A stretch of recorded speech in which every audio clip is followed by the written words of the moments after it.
பாரதி உலா 2024 தையலை உயர்வு செய்.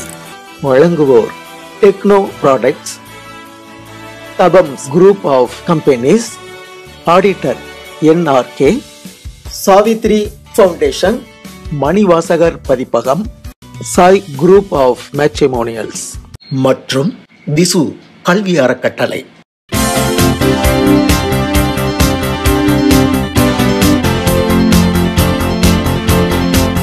பிள்ளை பிராயத்திலே அவள் பெண்மையை கண்டு மயங்கிவிட்டே. பிள்ளை பிராயத்திலே அவள் பெண்மையை கண்டு மயங்கிவிட்டே. பள்ளி படிப்பினிலே மதிப்பற்றிடவில்லை எனிலும் தனிப்பட பிள்ளை பிராயத்திலே அவள் பெண்மையை கண்டு மயங்கிவிட்டே. பள்ளி படிப்பினிலே மதிப்பற்றிடவில்லை எனிலும் தனிப்பட பிள்ளை பிராயத்திலே. சிந்தனைகள் எப்பொழுது உருவாகும் என்றால், ஒரு அழுத்தம் நம்முள் இருக்கும் பொழுதுதான் சிந்தனைகள் வரும். அந்த சிந்தனைகள் சொல் வடிவம் பெறும், எழுத்து வடிவம் பெறும். அதனால் கஷ்டங்கள் வரும்பொழுது கவலையே படக்கூடாது, தோல்விகள் வரும்பொழுதும் துவண்டு விடக்கூடாது. அவைகள் அத்தனையுமே நம் மனதில் உறுதியை உருவாக்கி கொண்டே இருக்கும். முயற்சி, தொடர்ந்து பயிற்சி, சாதனைகள் நிகழ்ந்து கொண்டே இருக்கும். வாழ்க்கை என்பதே கற்றுக்கொள்வதற்காகத்தான். இந்த பயணத்தில் எவ்வளவு கற்றுக்கொள்கின்றோமோ அந்த அளவுக்கு நாம் பண்படுவோம் என்பதுதான் உண்மை. பல 3 நூற்றாண்டுகளாக பாரதியின் புகழ் பரவி கொண்டிருக்கிறது. அவர் அனுபவித்ததை விட அவருடைய வார்த்தைகளை கொண்டு நாம் நிறைய பெரிய அறிவுகளை பெருக்கிக் கொண்டிருக்கின்றோம் என்பதே நிதர்சனமான உண்மை. அவர் வாழ்ந்த காலத்தில் அவருக்கு எந்த புகழும் கிடைக்கவில்லை. ஆனால் அவருடைய படைப்புகளை பேசி பேசி நாம் புகழ் கொண்டிருக்கின்றோம். நமது புகழ் பெருகிக் கொண்டிருக்கின்றது. அணு என்பது இன்றைய அறிவியலின் அடிப்படையான ஒன்று. அணு இன்றி அறிவியலே இல்லை என்று கூட சொல்லலாம். அந்த அணு கண்ணால் பார்க்க முடியாது, மிகவும் சிறிய மூலக்கூறு என்பது இன்றைய கண்டுபிடிப்பு.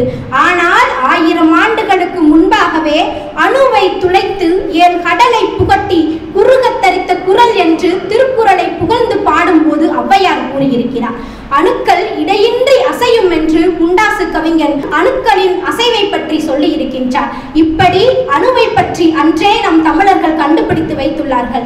இன்றைய உலகம் 5 பூதங்களால் தான் ஆனது என்பது அனைவருக்குமே தெரியும். ஆனால் அந்த 5 பூதங்கள் எப்படி உருவாகி இருக்கும் என்பது இன்றைய அறிவியலாளர்களுக்கு ஒரு கேள்விக்குறியாக இருந்தது. ஆனால் நம்முடைய தமிழர்கள் பரிபாடல் என்ற நூலிலே வானத்திசையில் கருவலர் தோன்றி என்னும் பாடலிலே 5 பூதங்களை பற்றிய கருத்துக்களை தெரிவித்துள்ளனர். 5 பூதங்கள் எப்படி தோன்றியது என்றால், வானத்தில் இருந்து காற்று உருவானது, காற்றில் இருந்து தீ உருவானது, தீயில் இருந்து நீர் உருவானது, நீரில் இருந்து தான் நிலம் உருவானது என்று அவருடைய பரிபாடல் என்ற நூலிலே எடுத்துரைக்கின்றனர். கல்லணை எப்படிப்பட்ட ஒரு அணை? இந்த உலகில் உள்ள அனைத்து அணைகளுக்கும் முன்னோடியாக திகழ்கின்றது. கல்லணையை கட்டி 2000 ஆண்டுகள் ஆன போதிலும் இன்றும் நொடிக்கு 20,000 அடி கனநீரை தாங்கும் அளவிற்கும் கரை புரண்டு ஓடும் காற்றாற்று வெள்ளத்தை தடுத்து நிறுத்துவதற்காக கரிகாலன் கட்டிய கல்லணை இன்றும் உலக அணைகளுக்கெல்லாம் முன்னோடியாக திகழ்ந்து கொண்டிருக்கிறது என்றால் தமிழர்களுக்கு எவ்வளவு பெரிய புகழை இது ஏற்படுத்தி கொண்டிருக்கின்றது. இந்த உலகத்திலேயே மிகச்சிறந்த 2வது இடத்தில் இருக்கக்கூடிய கோயில் அங்கோர்வாட் கோயில். அந்த அங்கோர்வாட் கோயிலை நம்முடைய தமிழ்நாட்டில் இருந்து சென்ற சூரியவர்மன் என்ற மன்னன் கம்போடியாவை கைப்பற்றிய போது கட்டினானாம். அந்த கோயில் இன்றும் உலகளவில் மிகச்சிறந்த கோயிலாக இருக்கிறது என்றால் இது தமிழனின் புகழுக்கு கிடைத்த மாபெரும் புகழ் அல்லவா? இன்னைக்கு மருத்துவத்தில் பிளாஸ்டிக் சர்ஜரி என்பது இப்பொழுதுதான் கண்டுபிடித்தது என்று நாம் அனைவரும் கேள்விப்பட்டிருக்கிறோம். ஆனால் கிமு 8ஆம் நூற்றாண்டிலேயே சொசுரதன் என்ற முனிவர் மூக்கறுப்பு போர் என்ற ஒரு தண்டனை கொடுப்பாங்களாமா. அந்த மூக்கறுப்பு தண்டனை நெற்றியில இருக்கிற தோலை எடுத்து மூக்கில் வைத்து பிளாஸ்டிக் சர்ஜரி செய்திருக்கிறாங்க. அப்ப பிளாஸ்டிக் சர்ஜரி கண்டுபிடிப்பு எந்தவித ஒரு மருத்துவ படிப்பும் இல்லை, எந்த ஒரு ஆராய்ச்சியும் இல்லை. அப்படி எதுவுமே இல்லாமல் பிளாஸ்டிக் சர்ஜரி அன்றையே நம் தமிழர்கள் கண்டுபிடித்து நம் நாட்டிற்கு புகழை சேர்த்திருக்கின்றார்கள். இந்த இந்தியா உலகளவில் பரப்பளவில் 7வது இடத்தில் இருக்கின்றது, ஆசிய அளவில் 2வது இடத்தில் இருக்கின்றது. உலகில் வைரத்தை பட்டை தீட்டக்கூடிய முதல் நாடு நம் இந்தியா தான். அது மட்டுமின்றி விண்வெளி துறையில் செவ்வாய் கிரகத்தின் வட்டப்பாதையை முதலில் அடைந்த நாடும் நம் இந்தியா தான். தொங்கும் பாலம், தொங்கும் தொடக்கப்பள்ளி, பெரிய ரயில் நிலையம் என்று மிகப்பெரிய சாதனைகள் எல்லாம் நம் இந்தியாவில் தான் இருக்கின்றது. எத்தனையோ மதங்கள், எத்தனையோ ஜாதிகள் இருந்தாலும் நாம் அனைவரும் இந்தியர்கள் என்ற ஒற்றுமையில் மேலோங்கி இருக்கிறது நம் இந்தியா. ஒரு நாட்டின் நகர நாகரீகம் குடும்பத்துல இருந்து தான் பிறக்குதுன்னு சொல்றாங்க. நம்ம குடும்பங்கள்ல ஆண் பிள்ளைகளும் பெண் பிள்ளைகளும் சமத்துவமா நடக்கிறோமா? சாப்பிட்ட தட்டை தூக்கி போடணுங்கிறது ஒரு அடிப்படையான விஷயம். ஆனா நம்ம குடும்பங்கள்ல ஒரு ஆண் பிள்ளை சாப்பிட்ட தட்டை தூக்கி போட்டா நம்ம பாட்டிங்க சொல்லிடுவாங்க, ஆம்பளை பையன் அவன் செய்யறான், ஒரு பொம்பளை பிள்ளை நீ செய்ய மாட்டியா? ஒரு ஆணின் மனதில் பெண்ணா இப்படித்தான் இருக்கணுங்கிற விதையை குடும்பம் தான் விதைக்கின்றது. ஒரு ஆம்பளை பிள்ளை வெளியே போறானா அப்பா சொல்லுவாங்க, சரி நம்ம பிள்ளை காலையில இருந்து அலுப்பா வீட்லயே இருந்திருக்கான், வெளியே போயிட்டு. ஆனா இதே ஒரு பெண் பிள்ளை வெளியே போனா, ஏன் போற, எங்க போற, எதுக்கு போற, எதுல போற, யார் கூட போற, எப்ப வருவ, யாரு டைமுக்கு போற, எதுல போற, எதுல வருவ, பா கேளுங்க, தப்பு இல்லை. ஆனா நீங்க இவ்வளவு கேள்வி கேட்கறீங்களே உங்களுடைய ஆண் பிள்ளைங்க கிட்ட, இதுல ஒரு கேள்வி கேட்டா போதும் இங்க பல பெண்கள் சுதந்திரமா இருப்பாங்க அப்படின்னா கேள்வி கேட்கறதுல ஒன்றும் தப்பு இல்லையே. இதுல தீண்டாமை கொடுமைங்கிறது ஜாதிகளுக்குள் மட்டுமல்ல, தீண்டாமை கொடுமை என்பது ஜாதிகளுக்குள் மட்டுமல்ல, பெண்களின் உடலளவில் ஏற்படும் மாதவிடா என்கின்றத தீட்டா பார்க்கிற சமூகத்துல நம்ம வாழ்ந்து கொண்டிருக்கிறோம். இவ்வளவு வருஷம் இவ்வளவு அறிவியல் இந்தியாவில வளர்ந்துருச்சு, ஆனாலும் இன்னும் பெண்களை தீட்டுன்னு சொல்லி ஒதுக்கி வைக்கிற சமூகத்துல நம்ம வாழ்ந்து கொண்டிருக்கிறோம்னா இந்தியாவின் பெண்களின் நிலை என்ன? இது மட்டும் இல்ல, இப்போ ஒரு பெண் பிள்ளை என்ன படிக்கணுங்கிற கல்வி உரிமை கூட அவளுக்கு கொடுக்க மாட்டேங்குது. ஏன் உங்க முன்னாடி பேசுறேன்னா, 12வது முடிச்சுட்டு என் அப்பா கிட்ட போய் சொல்றேன், அப்பா எனக்கு ஜேர்னலிஸ்ட் படிக்கணும்னு ஒரு ஆசையா இருக்குப்பா, என்னால முடியும்ப்பா, என்ன நம்பி சேர்த்து விடுப்பான்னு சொன்னப்ப என் அப்பா சொல்றாரு, நீ ஒரு ஆம்பளை பையனா இருந்திருந்தா உன்னை நான் கண்ணை மூடிட்டு எங்க வேணா சேர்த்து விட்டுருப்பேன், ஆனா நீ ஒரு பொம்பளை பிள்ளையா போயிட்டப்பா, பரவாயில்லப்பா, காலையில பஸ் ஏறணுமா சாயங்காலம் வீட்டுக்கு வருவா, ஏன் முன்னாடி என் கற்பனை இருப்பா, நமக்கு என்னப்பா 3 வருஷம் படிக்கிறோமா, உன்னை நல்ல இடத்துல கட்டி கொடுத்து நல்லா பாத்துக்கிட்டோமா, அது போதும்ப்பா. என் அப்பா சொன்னது என்னை நான் மட்டும் இல்ல, இன்னைக்கு என்னை போல பல பெண்களின் கனவு இங்க கலைஞரது சுதந்திர இந்தியாவில். பல ஏவுகணை சோதனைகளை நடத்தி வெற்றி கொள்ளும் இதே இந்தியாவில் தான் பல ஏழை பெண்களின் கனவு கலைகிறதுன்னா இந்தியாவின் பெண்களின் நிலை என்ன? ஒரே ஒரு தடவை பெற்றோர்கள் தான் பிள்ளைகிட்ட போய் கேட்டு பாருங்க, பெண் பிள்ளைகிட்ட, உனக்குன்னு ஏதாவது ஒரு ஆசை இருக்காமா, உனக்குன்னு வாழ்க்கையில் ஏதாவது இருக்கானா? அப்ப தெரியும் உங்களுக்கு எத்தனை பிள்ளைகள் தன் கனவை கதைத்து நடைப்பிணமா வாழ்ந்து கொண்டிருக்காங்கன்னு உங்களுக்கு அப்ப தெரியும். தன் பெற்றோர்களின் எண்ணத்திற்காக தன் கனவுகளை தொலைத்து பல பெண்கள் இங்க இருக்காங்க.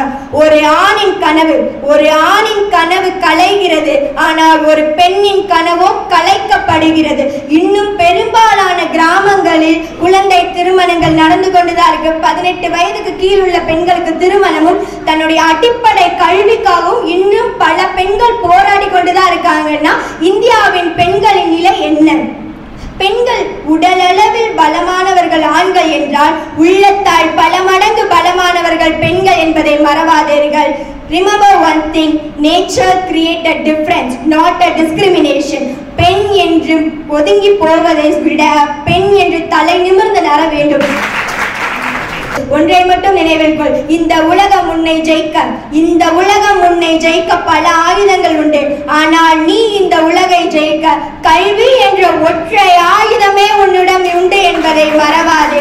There is a lot of way to get independent, but education is the most easiest way all among them. இவ்வளவு நடந்த பின்னும் இன்னும் இந்தியாவில் இருக்க பல பெண்களுக்கு ஒரு நம்பிக்கை, இதுவும் மாறும். ஏன்னா மாற்றம் ஒன்றே மாறாதது, மாறும் உலகின் மகத்துவம் அறிவேன். எவை நன்மை எவை தீமை என்பதறிந்தேன் ஏகுமான் சாலை.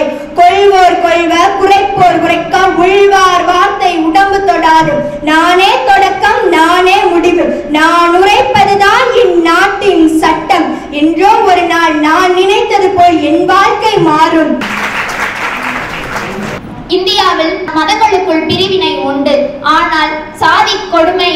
இந்தியாவில் மட்டுமே உள்ளது.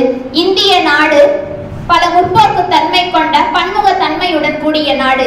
ஆனால் இப்புண்ணிய பூமியில் தான் ஜாதிய தீண்டாமை 4 வர்ண கோட்பாட்டின் அடிப்படையில் உருவாக்கப்பட்டுள்ளது.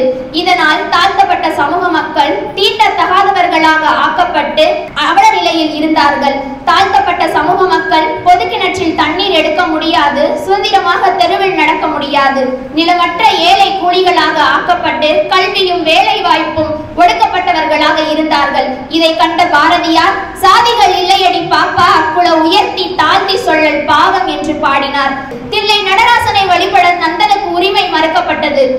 அர்ஜுனனை போல் வில்வித்தை கற்ற ஏவலையின் கட்டை விரல் குருத்தச்சனை என்ற பெயரில் துண்டிக்கப்பட்டது. சூத்திரன் தவம் செய்தான் என்பதற்காக சம்புகனின் தலை துண்டிக்கப்பட்டது. இவையெல்லாம் புராண கதை என்றாலும் உண்மை யதார்த்தத்தில் மலமல்ல ஒரு ஜாதி, முடிவெட்ட ஒரு ஜாதி, கல்வி கற்க ஒரு ஜாதி, வேதம் ஓத ஒரு ஜாதி.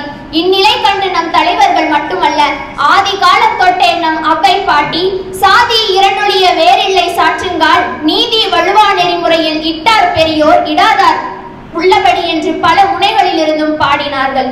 இந்தியாவில் புனே நகரில் நடந்த ஒப்பந்தத்தில் அரசு அதிகார சட்டமன்றத்தில் தாழ்த்தப்பட்ட சமூக மக்களுக்கு 18% இடஒதுக்கீடு வழங்கப்பட்டது. இது ஒரு பெரிய முன்னேற்றமாகும். பாராளுமன்ற ஜனநாயகத்தில் பல தீண்டாமை ஒழிப்பு சட்டத்தின் மூலம் தாழ்த்தப்பட்ட மக்களை இழிவுபடுத்துவோர் தீண்டாமை ஒழிப்பு சட்டத்தின் மூலம் நடவடிக்கைக்கு உட்படுத்தப்பட்டார்கள். தமிழ்நாட்டில் கல்வி வேலை வாய்ப்பில் 69% இடஒதுக்கீட்டின் மூலம் தாழ்த்தப்பட்ட சமூக மக்கள் கல்வியும் வேலை வாய்ப்பு பெற்று சமவாய்ப்பு பெறும் நிலையில் இருந்தார்கள். இதேபோல் ஆலயங்களில் தகுதி பெற்றோர் அர்ச்சகராக்கப்பட்ட நிலை இருந்தது. இவையெல்லாம் ஒரு முன்னேற்றமே.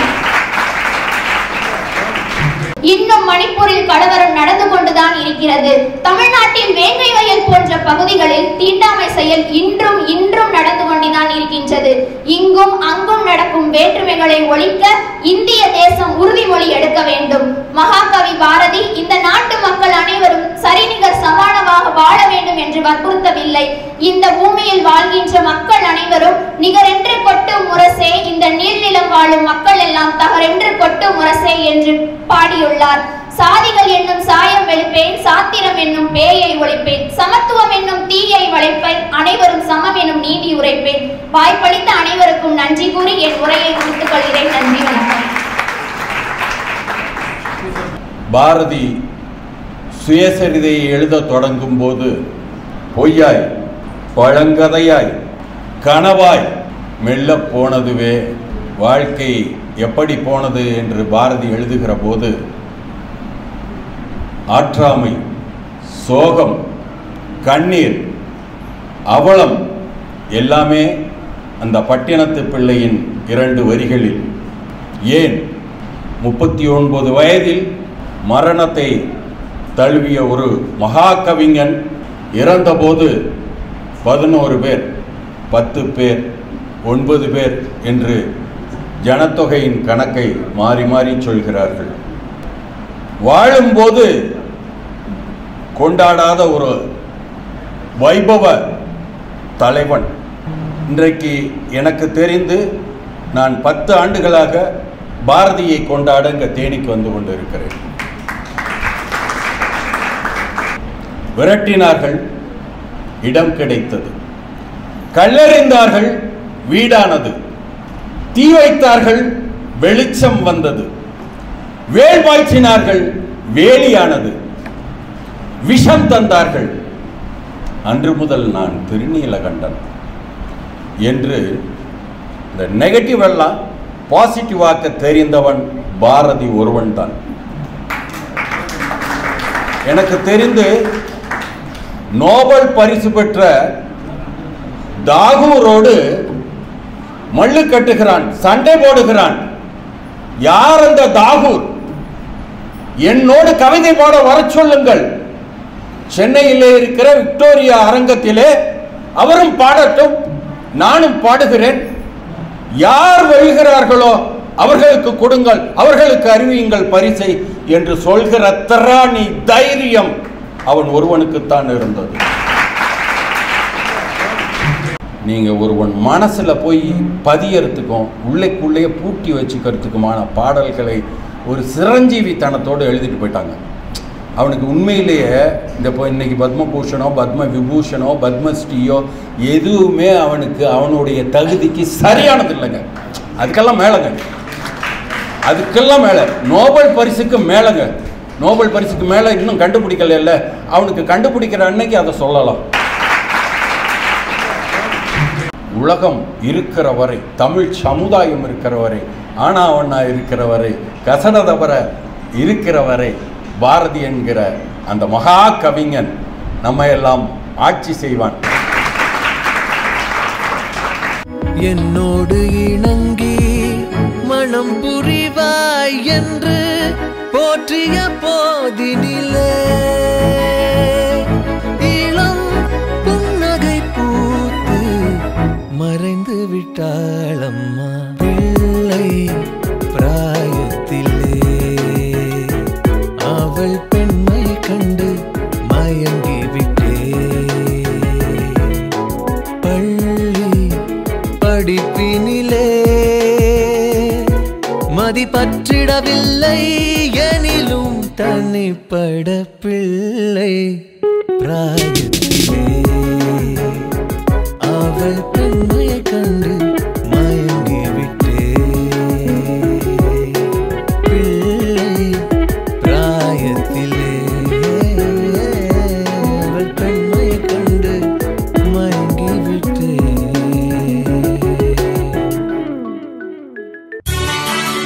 பாரதி உலா 2024 தையலை உயர்வு செய்.